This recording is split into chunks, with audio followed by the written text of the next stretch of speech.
Good morning. On behalf of the Seattle Betsuin Buddhist Temple, thank you for joining today's service. In the midst of this holiday season and the enhanced COVID-19 restrictions, the Betsuin appreciates you spending your time with us. May the Dharma teachings bring you comfort and support during this stress-induced time. Please enjoy today's service.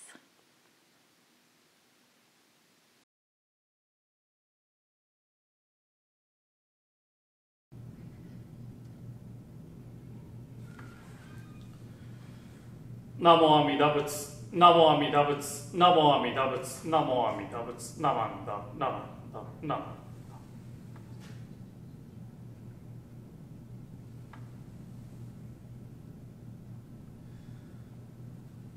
Namo Tassa Bhagavato Arahato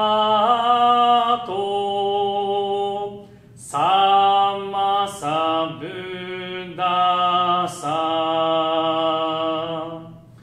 Homage to him, the exalted one, the enlightened one, the supremely awakened one.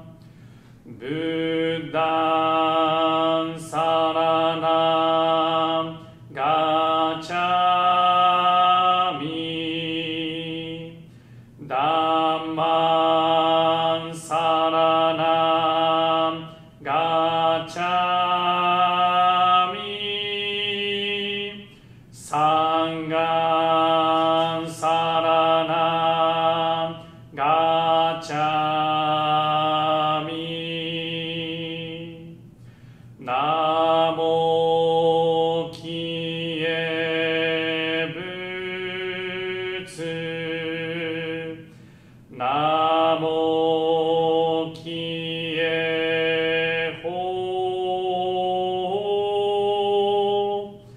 Namo Kiye So. I go to the Buddha for guidance. I go to the Dhamma for guidance. I go to the Sangha for guidance.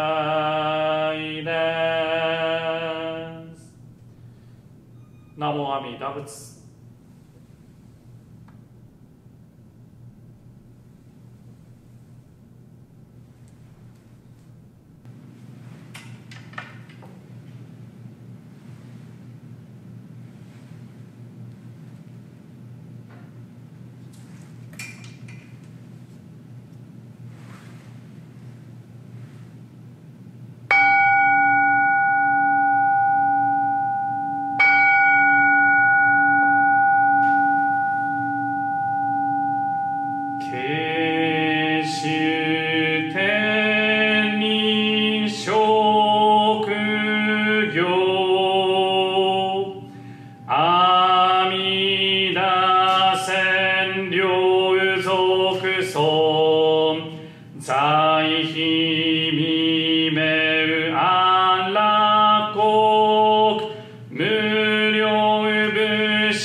Shū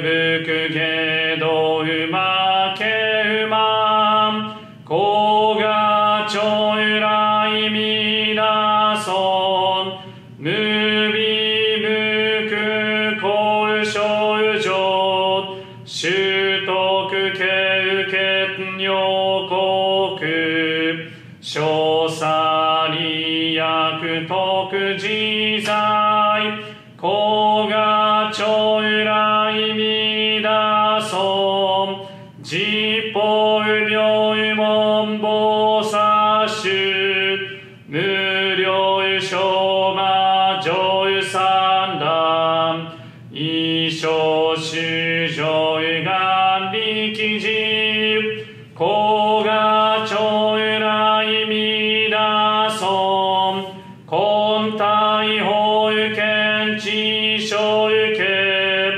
前言少女めうだいざおひざ上不尿線のこがちょうらいみだそんじぽう将来勝負し権限人図し安楽戦後尊厳上苦行こがちょうらいみだそん小無上無がと薬尿水眼伝よろ異種説法無名字こがちょうらいみだそん非損仏説無悪病薬無尿に悪道不主任死心教非損こがちょうらいみだそん非損無料法勉強無少種悪知識おうじょう不体死亡大こがちょうらいみだそんがせん非損苦毒事修善無変了解水小逆前言小有上者衛生主上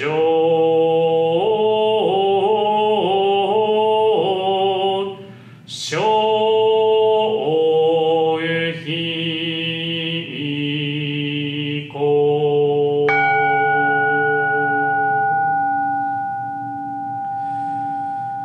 ナマンダブ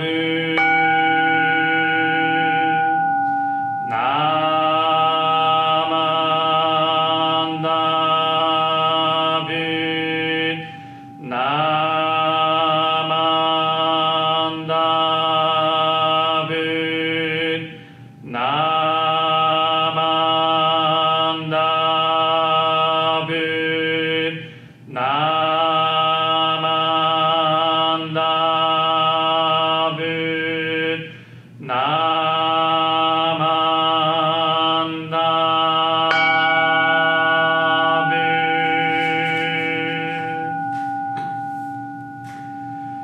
がんにしくどく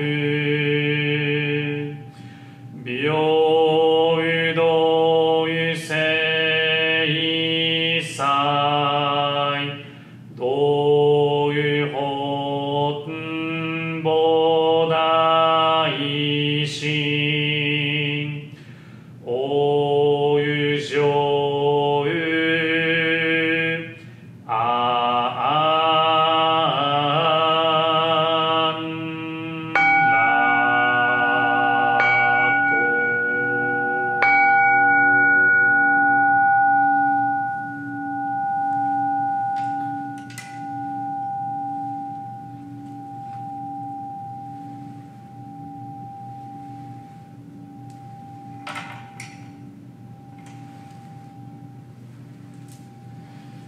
ナモアミダ仏、ナモアミダ仏、ナモアミダ仏、ナモアミダ仏、ナモアミダ仏、ナモアミダ仏、ナマンダ、ナマンダ、ナマン。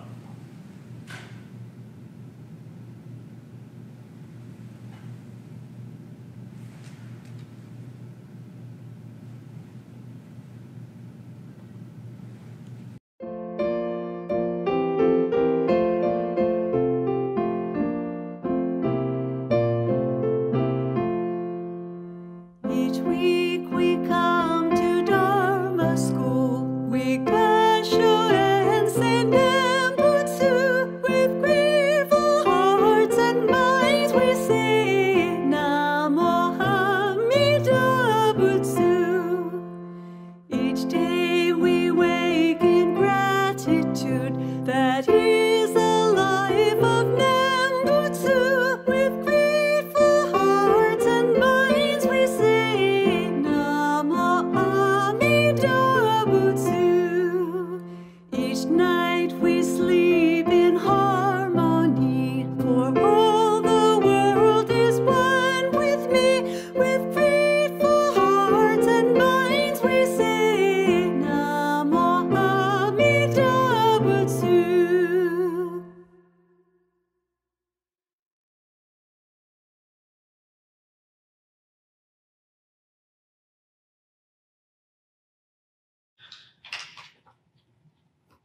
Difficult is it to receive a human form, now we are living it. Difficult is it to hear the Dharma of the Buddha, now we hear it. If we do not cross over to the truth in the present life, in what life shall we cross over? Let us with sincerity and true reverence take refuge in the three treasures of the truth. I take refuge in the Buddha. May we, together with all sentient beings, awaken to the great way of enlightenment and to the unsurpassed intent of Amida Buddha. I take refuge in the Dharma. May we, together with all sentient beings, enter the storehouse of the Dharma, becoming like the wisdom ocean. I take refuge in the Sangha. May we, together with all sentient beings, become units in true accord, in harmony with all things. The peerless, profound, and wondrous Dharma is rare to encounter, even in many hundreds and thousands of kalpas. Now we are privileged to hear and receive it. Let us thoroughly understand the true meaning of the Tathagata's teaching.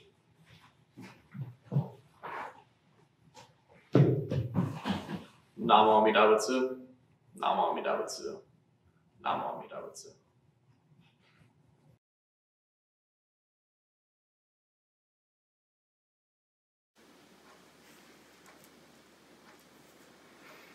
Namo Amida Butsu, Namo Amida Butsu, Namo Amida Butsu, Namandavs, Namandavs, Namandavs, Namandavs.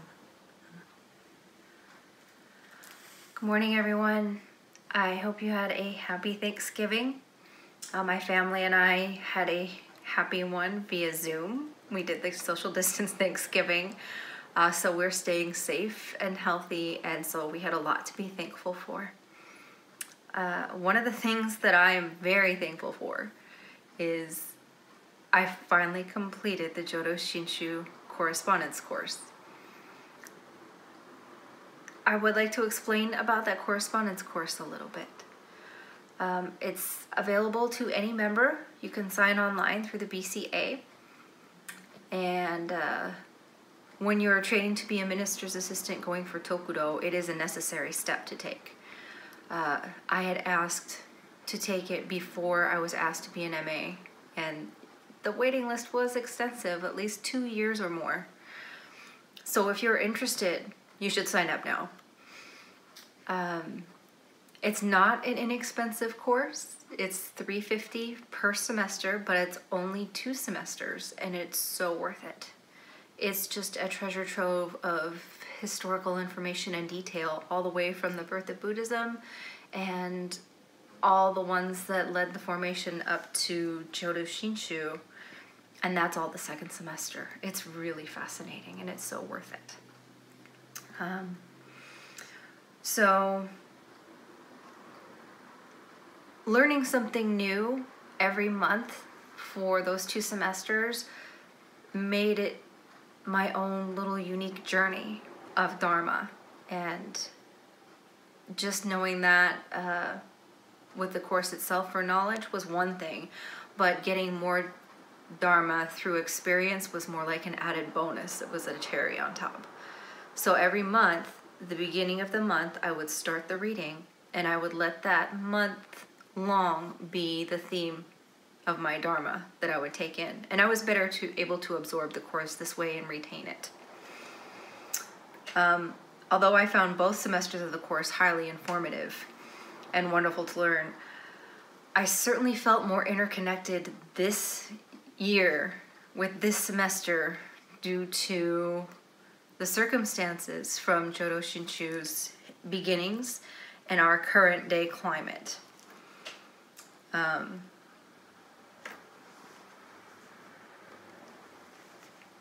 The history shows that we as Jodo Shinshu practitioners were able to stay the course of the middle path through all the adversity, and when we couldn't, it shows how we were able to survive.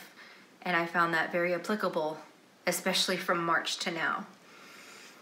It gives hope when facing the unrest of our climate today. Even though history repeats itself, it doesn't stay the same, it will always change. When I learned about the history of Honen and Shinran Shonin, I saw and read about war and famine and disease, and the interconnected parallels were so close. The only thing missing was murder hornets. It was so similar, and what I found was it was very clarifying just how important having that entrusting mind and heart are. Having Shinjin and living the Nembutsu have had a whole different meaning and significance this year. And many times I reflected upon the impact it must have had for Jodo Shinshu followers back then. Something else I discovered through taking this semester. What I discovered was the discovery of the letters of Ashiniko and Kakushiniko. And these letters were written in the 1200s, yet they were found in the 1900s. And in an attic, I cannot imagine, although I've tried, what it must have felt like to have been the people or person that found those letters. And also what it must have felt and experienced like to figure out what those letters actually were, considering those two people were the wife and youngest daughter of Shinran Shonin, our founder of Jodo Shinshu. It's just overwhelming to think about. The other thing that I learned about was Renyo Shonin and the resourcefulness that he had for the preservation of our Jodo Shinshu practice when it came to adversity. We had originally a 10 character for Namo Amida Butsu, and he was resourceful and brought it down to 6 characters to avoid any conflict or trouble with the monks on Mount Hiei, which were starting to claim that we were heretics. When everything else seems to be falling apart, to have that simplicity of that endearing phrase, Namo Amida Butsu, it has a different profoundness when I have learned the history behind it. Thank you for letting me share a glimpse of the Jodo Shinshu correspondence course with you. I'd like to close with some words of Shinran Shonin. The light of wisdom exceeds all measure, and every finite living being receives this illumination that is like the dawn. So take refuge in Amida, the true and real light. Namo Amida Butsu, Namo Amida Butsu, Namo Amida Butsu, Namanda, Namanda, Namanda, Namanda.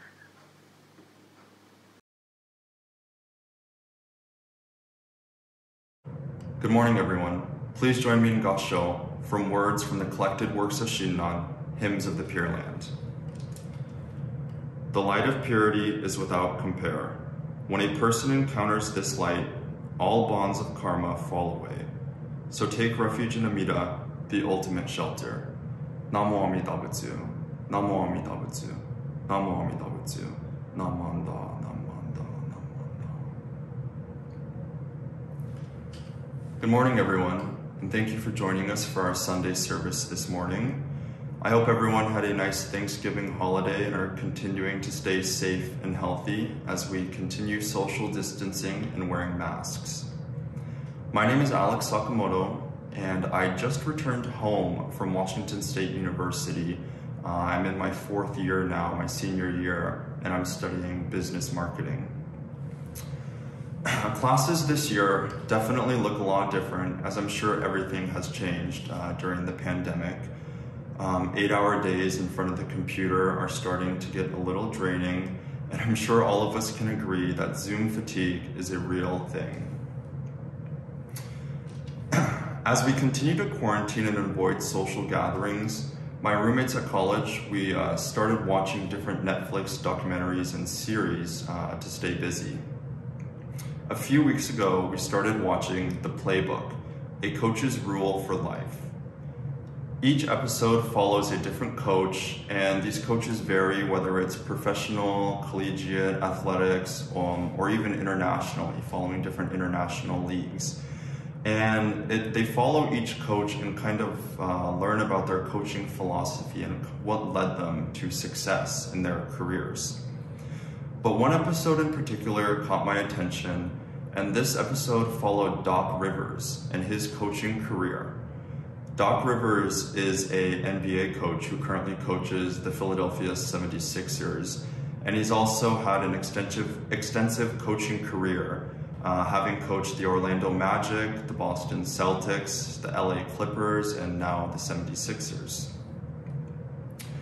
Each coach has a different style and technique and kind of their own philosophy to what led them to their success. But Doc Rivers has had a very interesting life as well as coaching career, and this episode really sparked my interest, specifically his 5 rules on how to be successful in life. Rule number 3 caught my attention, and that was Ubuntu is a way of life. Now, when I first heard this rule, I was confused. I had no clue what Ubuntu was or who it was. So I started to do some research into the word and found that it has a lot deeper meaning, and I'd like to share that with you today. Doc Rivers first heard the term Ubuntu when he was coaching the Celtics. He was walking on the court on the sideline, and a fan leaned over to him and said, "Doc, you guys are going to do it. You just have to practice Ubuntu. Ubuntu. It's not a word. Look the word up and become it." I'm sure as an NBA coach, Doc Rivers had a lot of other things on his mind right before the game, but what this fan said really stuck with him. And that same night following the game, he went home and stayed up all night watching different videos on Ubuntu and really just reading the meaning behind it. So the word Ubuntu comes from South Africa, where it literally translates to humanity in English. However, there's a lot of deeper meanings behind it, and some people translate it to I am because we are, or humanity towards others. Since 1994, during Nelson Mandela's presidency and the transition to democracy in South Africa, this term Ubuntu has become widely popular all around the world, and it continues to be very popular in South Africa, where people use it as a way of life and a way to live their life. Ubuntu specifically focuses on how our actions have an impact on society and all of those around us. Back in 2018, President Obama was giving a speech at the Nelson Mandela Annual Lecture, where he said, "There is a word in South Africa, Ubuntu, that describes his greatest gift, his recognition that we are all bound together in ways that can be invisible to the eye, that there is a oneness to humanity, that we achieve ourselves by sharing ourselves with others and caring for those around us." So is this word starting to sound familiar? While the term Ubuntu is still new to me and it didn't really sound familiar, after hearing the meaning behind it, I really felt a personal connection to this word and this greater philosophy and meaning behind it. And learning about it and hearing it, I realized that a lot of what Ubuntu embodies also reflects onto our Buddhist tradition and kind of what we are taught. We hear familiar terms in the term Ubuntu and the meaning behind it, such as interconnectedness, how our actions affect all of those around us, compassion, caring for those around us, all living things. In the Japanese language, there's another term which I feel is pretty similar to Ubuntu, and that is okage-sama-de. Okage-sama-de. Okage-sama-de translates to in the shadow of, or in the shade of, and is often used in conversation as an expression of gratitude and appreciation for those around us. Because of those who surround us, those living beings, we're able to live our lives, our gratitude-filled lives that we have today. So as I continue to do more reading and research on Ubuntu, I came across a video where they were interviewing a man named John Lockley, who was born and raised in South Africa and joined the South African military to become a medic. And he also is a practicing Zen Buddhist. And in this video, he shared his perspective on Ubuntu. He described Ubuntu as a lotus flower, something that I think we're very familiar with in our Buddhist tradition. He said, imagine that you are breathing in all the muddiness and stress of your daily life and transforming that into something positive, something that benefits everyone. Back in elementary school, I was part of the Cub Scout program here at the temple, and part of the Cub Scout program, we studied Buddhism to receive our Metta Award. And as I attended the Sunday classes with Reverend Castro always emphasized a phrase or a quote that he used, and that was, out of the mud grows the lotus. And I think that there's a lot of correlation between John Lockley's interpretation as well as Reverend Castro's interpretation, because when you think about it, the lotus flower grows, out of the mud. So imagine that all of that muddy, dirty water is, all the negative in our life, all the bad. And we're working to transform that into something positive, something beautiful that, benefits everyone, such as a budding lotus flower. With so much going on in today's world, I'm sure a lot of us have a lot of stress in our daily lives as we continue to navigate uncertainty during this pandemic. But I think that if we stop and pause, we can use Ubuntu as a reminder to appreciate all those around us, as well as remember that we are all interconnected. Our actions affect everyone, even though we may not know that. And Ubuntu continues to serve as a reminder that we are embraced by boundless wisdom and compassion by those around us. And Ubuntu also, just like Ubuntu, Amida Buddha is the Buddha of non-discrimination, the Buddha of boundless wisdom and compassion. And Amida serves as a reminder of the interconnectedness of mankind. So as we continue to go about our daily lives, I hope that we can all slow down and remember the true meaning behind Ubuntu and the importance that it has on society, how our actions have an impact on the greater society and all of those who surround us and make up our lives. So I hope that everyone continues to stay safe and healthy. I hope that we are able to meet again in person one day. And to conclude my Dharma message, please join me in Gassho. The light of purity is without compare. When a person encounters this light, all bonds of karma fall away. So take refuge in Amida, the ultimate shelter. Namo Amida Butsu. Namo Amida Butsu. Namo Amida Butsu. Namo Amida Butsu. Namo Amida Butsu. Namo Amida Butsu.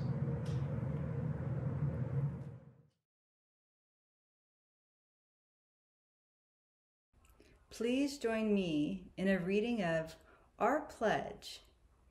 Breaking out of my shell, I will share a warm smile and speak gentle words, just like the kind Buddha, not becoming lost in my greed, anger, and ignorance.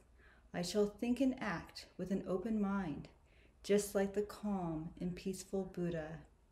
not putting myself first. I will share in the joy and sadness of others, just like the compassionate Buddha. Realizing the gift of life I have received, I shall strive to live each day to its fullest, like the Buddha who tirelessly works to liberate all. Namo Amida Butsu, Namo Amida Butsu, Namo Amida Butsu.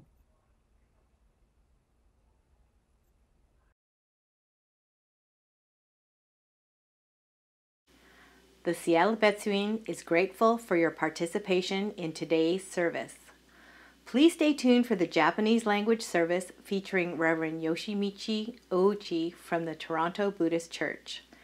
Thank you to Rinban Katsuya Kusunoki, Reverend Yoshimichi Ouchi, Connor McKinney, Young Adult Minister's Assistant Alex Sakamoto, Minister's Assistant Mia Stout, Young Adult Minister's Assistant Josh McKinney, Ayano Kusunoki, Yumi Hojo, Reverend Bob Oshita, Sandy Cressman, Kemi Nakabayashi, Young Adult Minister's Assistant Michiko Wong, and Tyler Moriguchi for producing and presenting today's service. Dharma Exchange will not be held today and will resume next week. Please subscribe to the Betsuin's YouTube channel to view presentations and services. Like us on Facebook, follow us on Twitter, and visit the Betsuin's website for additional information on upcoming services, workshops, and events within the Temple and Jodo Shinshu community. The Temple appreciates your dana, support, and donations to the Seattle Betsuin. Your gifts allow the Betsuin to continue streaming online services, programs, and Dharma teachings to you at home. May you be touched by Amida Buddha's compassion. Thank you.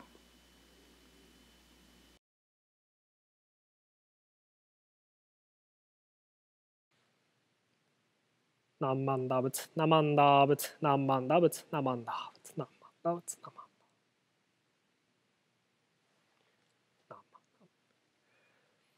この度シアトル別院日本語講座のご縁をいただきました。カナダのトロント仏教会でお勤めをさせてもらっています大内義道と申します。出身は九州の大分県で4年と半年ほど前にここカナダ海峡区へ着任させていただきました。本日は皆様と一緒に仏様のお話を聞かせていただきます。まずはじめにですね、三期右衛門を読受し、引き続きご三代となります親鸞上人がお書きになられた浄土和算の一首を拝読させていただきます。何万打仏何万。人参受けがたし、今すでに受く。仏法聞きがたし、今すでに聞く。好み根性においてどせずんば、さらにいずれの章においてが好みをどせん。来週もろともに指針に三方に帰依したてまつるべし。自ら仏に帰依したてまつる。まさに願わくは主情とともに大道を大下して無常意を起こさん。自ら法に帰依したてまつる。まさに願わくは主情とともに深く共造に入りて知恵海のごとくならん。自ら僧に帰依したてまつる。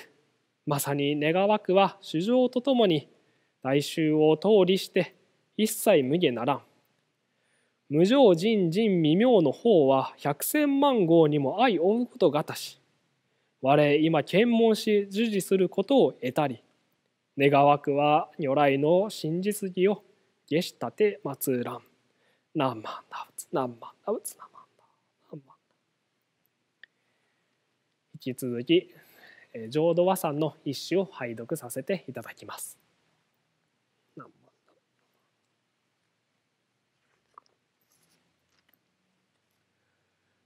平等心を得る時を一子寺と名付けたり、一子寺は仏性なり、安養に至りて悟るべしと。何万打仏何万。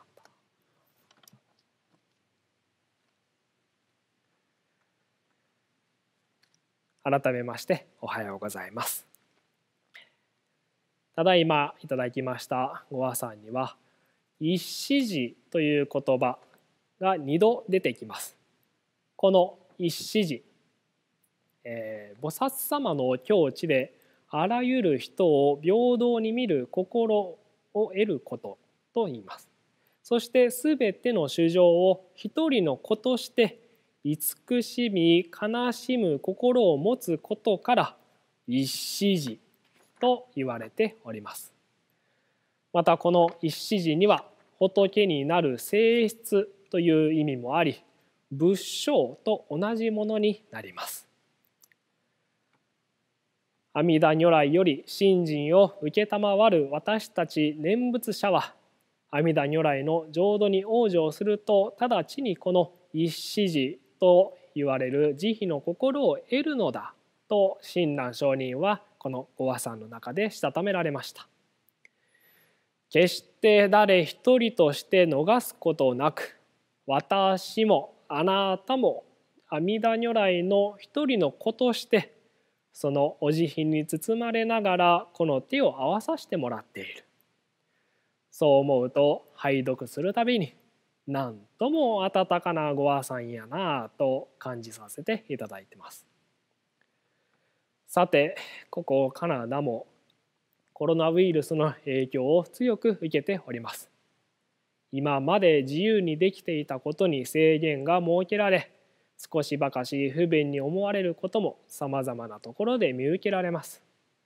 しかし、そのような状況だからこそ、今まで気づかなかったことに目を向けられることも多々あるような気がします。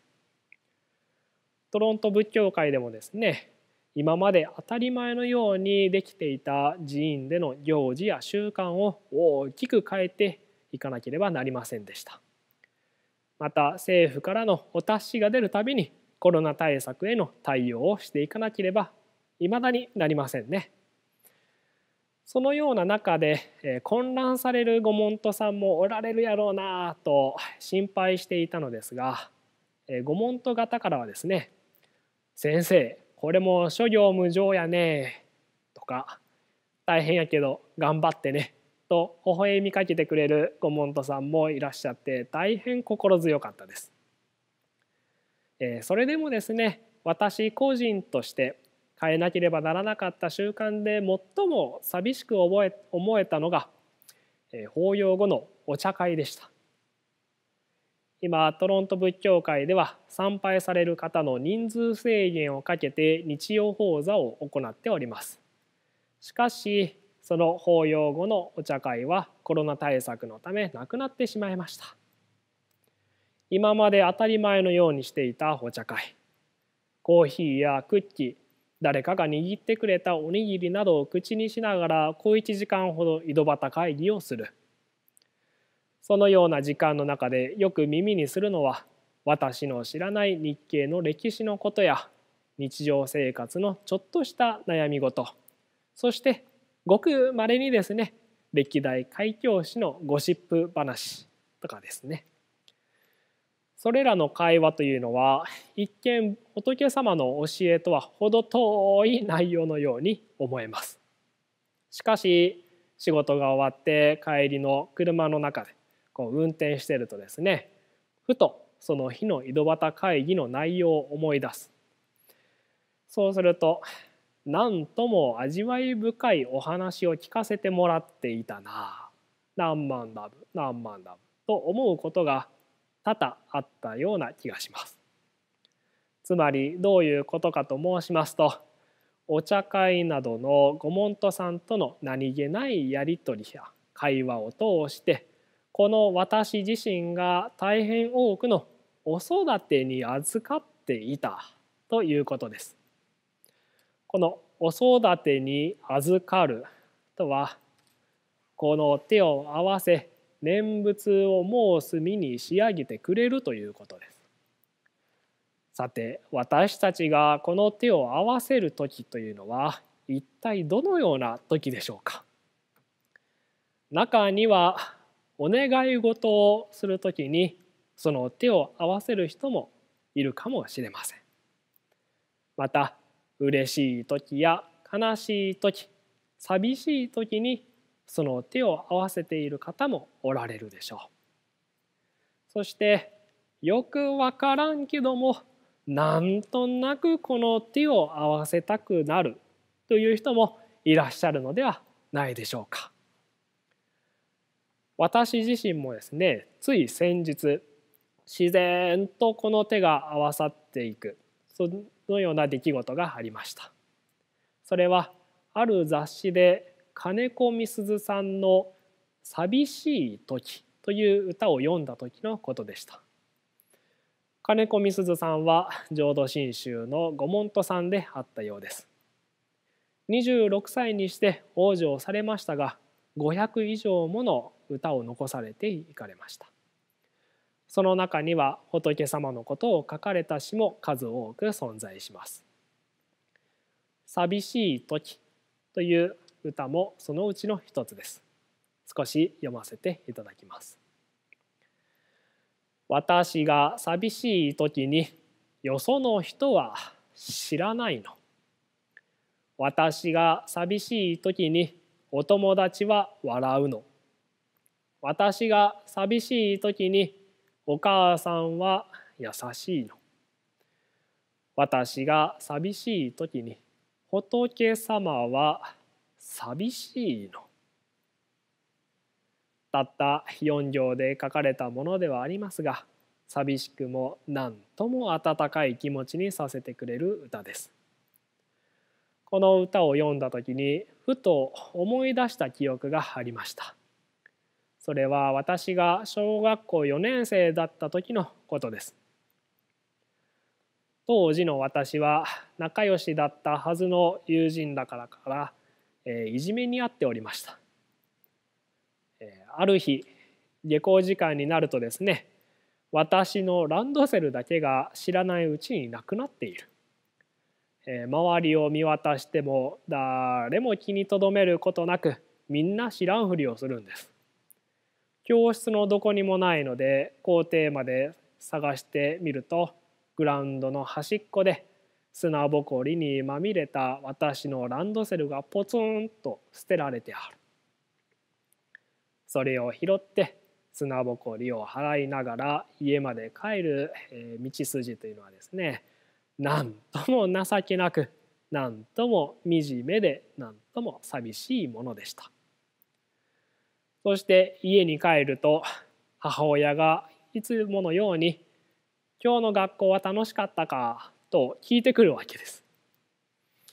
私はですね、自分がいじめに遭っていることを素直に言い出せなかったので「楽しかったよ」と一言で返事をする。それは決して母親に心配をかけさせたくないというわけとかではなくてですね、ただ単純に自分がいじめに遭い寂しい思いになっていることを言いたくなかっただけでした。しかしさすが母親ですね。今思うといじめられている私も素直になれない私も全て母はお見通しだったような気がします。そのためある日学校から帰ってくるといつものように「今日は楽しかったか?」とは聞かずに「なんか困っちゃったら何でも言っていいけんね」と突然言葉を投げかけてくれたのを今でも覚えています。それは素直になれない私への母親からの精一杯の優しさであったように思われます。しかし当時の私はそんな優しささえも素直に受け入れられず、ある晩にですね、母親へ八つ当たりをしてとんでもない言葉を吐いてしまいました。それを見かねた当時一緒に住んでいた祖母が私の手を強く引っ張ってですね、実家とつながっている真っ暗な本堂へ連れて行くわけです。ああ、これはこっぴどく怒られるなと思っていた矢先、祖母は何も言わずに静かに仏様の前で正座をして、私も横で座るように促されました。どれぐらいの時間が経ったか分かりませんが、祖母は叱るどころか何も言わずにただただ座っているだけでした。ずいぶん時間がまた経って私の心も落ち着いた頃、祖母が合唱をして「何万ダブ何万ダブ何万ダブ」とお念仏を申しており、私も自然と念仏を唱えていました。そんな様子を見てか祖母が「あんたが寂しがっちょん時はこのばあちゃんもお母さんも寂しい。そして仏様も寂しがっちょる。だけんつらい時は今のように手を合わせて何万ダブちいいよ」と優しく言ってくれた。そして実家の今に戻ってから素直に母親へ今までのつらかったことを話すことができました。母は何も言わずにただただ私の言葉を聞いてくれていたような気がします。当時のいじめられていたようないじめられていた、嫌な思い出というのはどうしても拭い去ることができません。しかしそれは同時に私にとって母親の優しさと今は亡き祖母の温かい手のぬくもりを思い出させる大切な思い出ともなっています。その祖母が教えてくれた阿弥陀如来のお慈悲というのは、私たちが辛く悲しい時に頑張れと励ます仏様でも、乗り越えんといけんと激励してくる仏様でもありません。辛かろうな、寂しいなと同じ思いに立ってくれる大慈悲の仏様であります。そして私たちの口からこぼれ出るお念仏は阿弥陀如来の必ず救う我に任せろの呼び声のお働きであります。このような阿弥陀如来のお働きを聞かせてもらうと、私も母親もそして祖母も昔から阿弥陀如来の一人の子として温かいお慈悲のお育てに預かっていたんやなと感じずにはいられません。はじめにいただきましたご和さん、平等心を得る時を一子寺と名付けたり、一子寺は仏性なり、安養に至りて悟るべし。すべての衆生を一人の子として慈しみ悲しむ心を持ってくださる阿弥陀如来。その如来様より信心を承る私たち念仏者は、決して誰一人として逃されることなく、阿弥陀如来の一人の子としてそのお慈悲に包まれながらこの手を合わさせてもらっている。本日も皆様と合唱してお念仏申せる日を嬉しく感じ、お話を聞かせていただきました。寛容はご文章にて。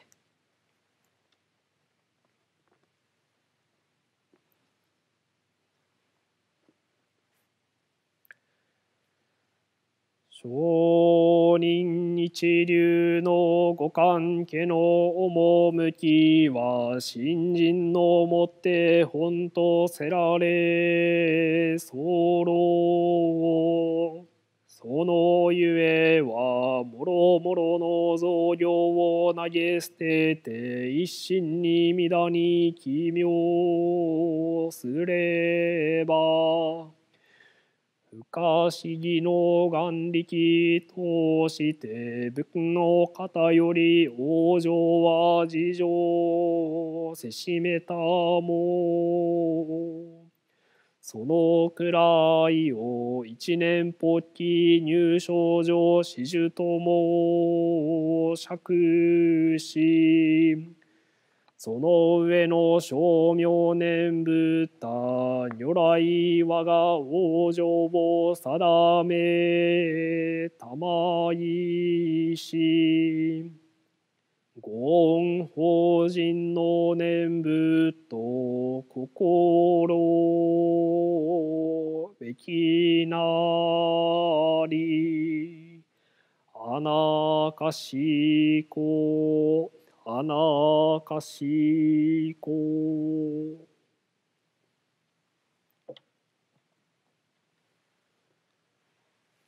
何万打仏何万打仏何万打仏何万打仏何万打仏